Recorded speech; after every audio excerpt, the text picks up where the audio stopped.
आज आपण कुठल्याही प्रकारचा खवा, मिल्क पावडर, दूध न वापरता छान रसरशीत दाणेदार मऊसूत गाजरचा हलवा बनवतोय। आणि हा असा रसरशीत दाणेदार आणि अगदी मऊसूत झालेला गाजरचा हलवा अगदी 10 मिनिटात कसा बनवायचा ते आपण आज बघूया। नमस्कार, वृषालीज किचनमध्ये तुम्हा सर्वांचे खूप खूप स्वागत आहे। गाजरचा हलवा बनवण्यासाठी इथे मी अर्धा किलो छान ताजे आणि लाल गाजर घेतलेले आहेत। गाजरचा हलवा बनवण्यासाठी गाजर खूप जास्त कडक किंवा अगदी खूप जास्त कोवळे सुद्धा नकोत। अशा प्रकारे मीडियम साईजचे गाजर आपल्याला घ्यायचे आहेत। गाजरची साल काढून घेऊया। त्यानंतर गाजर आपल्याला किसून घ्यायचे आहेत। गाजर जर खूप जास्त कडक असतील तर तुम्ही फक्त बाहेरील लाल भाग घेऊ शकतात, आतील पिवळा भाग काढून टाकू शकतात। इथे मी एक कढई घेतलेली आहे, त्यामध्ये आपल्याला 2 चमचे तूप घालून घ्यायचे आहे। 2 चमचे तूप मी बाजूला काढून ठेवणार आहे। इथे मी 4 चमचे तूप घेतलेलं होतं।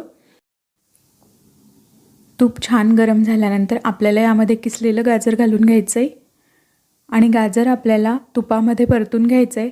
साधारण 5 मिनिटासाठी आपल्याला गाजर परतून घ्यायचं आहे। आपण छान ताजे आणि रसरशीत गाजर घेतल्यामुळे गाजराचा किस जेव्हा आपण कढईमध्ये परततो तेव्हा त्याला पाणी सुटतं आणि त्यामध्येच तो छान शिजतो। त्यानंतर हलवा छान दाणेदार होण्यासाठी यामध्ये मी आज दुधावरची साय घालणार आहे। ताजी दुधाची साय आहे। अर्धा किलो गाजरच्या हलव्यासाठी इथे मी 1.5 लिटर दुधावरची साय वापरलेली आहे। ही साय आपण आता गाजरच्या किसमध्ये व्यवस्थित मिक्स करून घेऊया। साय घातल्यामुळे गाजरच्या किसाला छान अजून पाणी सुटतं आणि त्यामध्ये तो छान मऊसूत शिजला जातो। त्याचबरोबर अर्धा ते पाऊण वाटी साय वापरल्यामुळे हलवा छान दाणेदार आणि रसरशीत होतो। हे बघा, हलवा किती छान मऊसूत शिजलेला आहे। आता ह्यामध्ये आपण साखर घालून घेऊया। तर इथे मी पाऊण वाटी साखर घातलेली आहे। वजनी प्रमाणामध्ये साधारण 100 ग्रॅम साखर आपल्याला यामध्ये घालायची आहे। तुम्ही आवडीप्रमाणे साखरेचं प्रमाण कमी अधिक करू शकतात। साखर घातल्यामुळे हलवा अजून छान पाणीदार झालेला आहे। आपण हे पाणी आटेपर्यंत हलवा परतून घेऊया।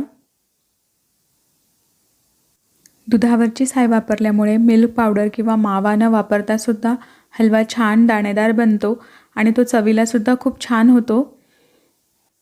आणि हे बघा, हलवा किती छान रसरशीत झालेला आहे। हलवा बनवून तयार आहे। आता आपण यावर ड्रायफ्रूट्स घालून घेऊया। तर त्यासाठी मी एका तडका पॅनमध्ये उरलेलं तूप घालून घेणार आहे, म्हणजे साधारण 2 चमचे तूप मी यामध्ये घातलेलं आहे। त्यानंतर यामध्ये मी ड्रायफ्रूट्सची बारीक पावडर करून घेतलेली आहे। जर मुलांना ड्रायफ्रूट्स आवडत नसतील तर तुम्ही या प्रकारे ड्रायफ्रूट्स कटरने छोटे छोटे काप करून हलव्यामध्ये ते वापरू शकतात। ड्रायफ्रूट्सचे काप परतून झाल्यानंतर यामध्ये मी ते घालून घेणार आहे आणि एकदा छान मिक्स करून घ्यायचे।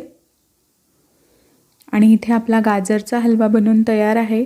अगदी छान रसरशीत हलवा तयार झालेला आहे।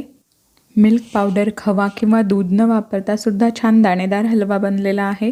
त्याचबरोबर अगदी कमीत कमी वेळामध्ये हा हलवा बनवून तयार होतो।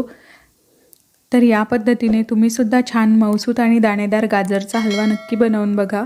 आजचा व्हिडिओ आवडला असेल तर व्हिडिओला लाईक, कमेंट आणि जास्तीत जास्त शेअर करा। त्याचबरोबर वृषालीज किचन चॅनलला सबस्क्राईब करा।